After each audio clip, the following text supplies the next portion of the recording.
Good morning everyone. जो आज हम चैप्टर करने जा रहे हैं वो है फंक्शन ऑफ सेवरल वेरिएबल। ठीक है, फंक्शन ऑफ सेवरल वेरिएबल। इसका क्या मतलब है? Function of several variable means f जैसे हमारा फंक्शन होता था real valued function, f is a function from real number to real number, इसमें एफ एक वेरिएबल पे डिफाइन होता था। ऐसे function of several variable means जैसे आर स्केयर हो सकता है, f is a function defined on two variable, r cube हो सकता है ऐसे function, r square to r is to power 3 हो सकता है, आर इज टू पावर 4 हो सकता है। That is called function of several variable पे। ठीक है, अब पहले तो आता है कि रियल वैल्यू डिफरेंशिएबल फंक्शन क्या होता है, कि हमने उसमें किया था +1 +2 में किया था। अगर f is a real valued function है, f is a function from real number to real number दिया हो, या f is a function from e to r दिया हो, where e is a subset of r। मतलब कि real valued means अगर e का कोई भी एक पॉइंट लें, मान लीजिए एक e का हमने एक पॉइंट ले लिया c, then differentiable f is differentiable at x is equal to c. कब कहेंगे, कब कहते थे differentiable at x is equal to c? याद हो आपको डिफरेंशिएबल की क्या डेफिनेशन होती थी? Limit x approaches f dash c is equal to limit x approaches to c. एक तो ये होती है f x minus f of c over x minus c. अगर यहाँ पे हम इसको पुट कर दें, put x is equal to c plus h, तो ये डेफिनेशन बन जाती है limit h approaches to zero c plus h minus f of c over h. ये भी डिफरेंशिएबल की डेफिनेशन है। रियल वैल्यूड फंक्शन में डेरिवेटिव की ये डेफिनेशन है अगर सिंगल वैल्यूड फंक्शन है। अगर ये सेवरल वैल्यूड फंक्शन है, जैसे इसमें है let let f is a function from e है हमारा रियल लाइन टू आर के, देन अगर real number to real number होता then it is called real valued function. अगर एक पॉइंट पे अप्लाई करके इसके 2 वेरिएबल पे आंसर आए या 3 वेरिएबल पे आंसर आए then it is called vector valued function. अब यहाँ पे f of x kth dimensional पे होगा, तो केथ डिमेंशनल पे इसने डिफाइंड कर दिया ये है, वेयर जो केथ डिमेंशनल पे हैं ये एक हर एक, ये भी रियल नंबर है, ये भी रियल नंबर है, ये भी रियल नंबर है। That's why it is belongs to are k. F of x वो इसका एलिमेंट होगा क्योंकि ये के डिमेंशनल में, उसको एफ एक्स को ये डिफाइन कर दिया। वेयर एफ आईज क्या है, जो जितने भी फंक्शन है वो सारे रियल वैल्यूड फंक्शंस हैं। यहाँ पे ये भी आप लिख सकते हो this is a real valued functions. Okay done, ये क्लियर है आपको? देखिए पहले अब हमने इसकी वही डेफिनेशन जो उस पर दिखाई थी कि अगर हमने एट दी पॉइंट सी पे डिफरेंशिएबल दिखाना है, ये कब डिफरेंशिएबल होगा? व्हेन ये सभी डिफरेंशिएबल होगी एट दी पॉइंट सी पे। देयरफॉर चाहे तो बाय डेफिनेशन कर दो या सीधा डेरिवेटिव करेंगे एट दी पॉइंट सी, हमारा ये आंसर आ जाएगा। डन। अब हमारे पास एक रिमार्क आता है छोटा सा कि जो जैसे हमारी मीन वैल्यू थ्योरम वो रियल वैल्यूड फंक्शन पे एप्लीकेबल होती है वन डिमेंशनल पे, अगर वो आर स्केयर हो आर क्यूब हो, वेक्टर वैल्यूड फंक्शन पे मीन वैल्यू थ्योरम एप्लीकेबल नहीं होती। उसके लिए हमने एक एग्जांपल सोची, जैसे ये एग्जांपल है, क्लियरली ये रियल वैल्यूड नहीं है, ये आर स्केयर पे है, therefore it is a function of several variable, 2 variables पे है, ये हमने डिफाइन किया। अब ये देखिए क्या इस पे मीन वैल्यू थ्योरम लग रही है? मीन वैल्यू थ्योरम की पहली कंडीशन थी ये कंटिन्यूस होना चाहिए। Clearly cos x function continuous होता है, साइन का ग्राफ कंटिन्यूस होता है, therefore it is a continuous function है।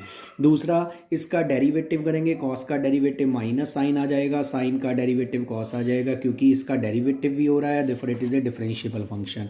फिर अगर एंड पॉइंट पुट करेंगे, पहले 0 पुट किया, बस 2 ही कंडीशन होती है मीन वैल्यू थ्योरम में। पहली कंडीशन कंटिन्यूस होना चाहिए, दूसरी कंडीशन डिफरेंशिएबल होनी चाहिए। ठीक है जी। तीसरी, यहाँ पे even mean value theorem, even Rolle's theorem भी इसमें होल्ड नहीं होती, does not hold. Rolle's theorem को चेक करने के क्या, एंड पॉइंट पुट करो, पहले 0 पुट करेंगे, कॉस 0 कितना होता है 1, साइन 0 0, 2 पाई पुट करेंगे, cos of 2 pi plus 1, sine of 2 pi 0। देखो दोनों एंड पॉइंट पे भी आंसर सेम आ रहा है। रोल्स थ्योरम की यही तीनों कंडीशन होती है। अगर लैग्रेंजेस मीन वैल्यू थ्योरम आ जाए तो उसकी 2 कंडीशन होती है। हमारा यहाँ पे ये भी लिख सकते हैं कि रोल्स थ्योरम भी यहाँ पे एप्लीकेबल नहीं होती वेक्टर वैल्यूड फंक्शन पे। कैसे चेक किया? ये कंटिन्यूस है, डिफरेंशिएबल है, एंड पॉइंट पे आंसर सेम है। देन हमारी रोल्स थ्योरम क्या कहती थी कि एफ कोई ऐसा पॉइंट होगा वहाँ पे उसकी डेरिवेटिव की वैल्यू ज़ीरो होगी। अब मैं ये दिखाता हूँ कि इसका डेरिवेटिव निकालते हैं। ये देखिए नेक्स्ट स्टेप पे हमने निकाला हुआ है कि इसका डेरिवेटिव निकाला, ये इसका डेरिवेटिव का इवन मॉड निकाला। अब डेरिवेटिव था हमारा, क्या डेरिवेटिव आया था ये, अगर इसका मैग्नीट्यूड निकाल लें, ये एक तरह के है माइनस साइन एक्स आई कैप, ये एक तरह से ये है अगर टू डायमेंशनल में है तो इसका मैग्नीट्यूड क्या होगा, इसका स्केयर प्लस इसका स्केयर का square root, sine square plus cos square हमेशा वन होता है। देखो ये डेरिवेटिव का आंसर कभी भी ज़ीरो नहीं आ रहा। कोई मर्जी पॉइंट ले लो इस इंटरवल में, उसमें आंसर इसका ज़ीरो नहीं आ रहा। देयरफॉर मीन वैल्यू थ्योरम जो हमारी होती है वो वेक्टर वैल्यूड फंक्शन पे अप्लाई नहीं होती, वो सिंपल सिंगल वैल्यूड फंक्शन पे ही अप्लाई होती है, वेक्टर वैल्यूड फंक्शन पे वो अप्लाई नहीं होती। एज इट इज़ एक और रिमार्क है, सेकेंड रिमार्क ये कह रहा है कि एल हॉस्पिटल रूल जो हमारा था, जो रियल वैल्यूड फंक्शन पे एप्लीकेबल था, वो वेक्टर वैल्यूड फंक्शन पे अप्लाई नहीं होता।